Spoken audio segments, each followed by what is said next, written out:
Тоқ сойса дағы қасапчы сойсын дегендей, біз бүгін тоқ емес, өгіз соябыз. Өгіз, бисмилля, Аллаху акбар. Еми мындан шорпа алабыз, шорпа. Кеттік, туғандар. Майдаланған өгіз үсті мындан шорпа алабыз азыр, шорпа. Урматтуу замандаштар,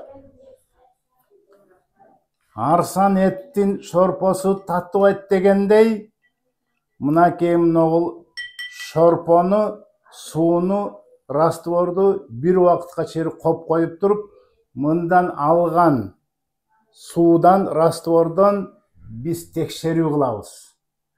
Арсан эт дегендей, арсан игрушка боло турган болсо, абдан жаман заттар чыгат. Поливинил хлорид деген затты, андан эмне жанагы токсичный формальдегид, фенол, толуол, бензол деген жаман заттар чыгып, эгерде оосуна салган, ончукту оосуна салган балдарга шилекей менен барып туруп организмге кирип, андан чыкпайт кайра. Бул токсин өтө көп ооруларды алып келет. Мына бүгүнкү күнү бизге 40 мамлекеттен оюнчук келет экен. 40 мамлекеттен. Ошонун эң начарлыгы бул Кытайдан келип атат.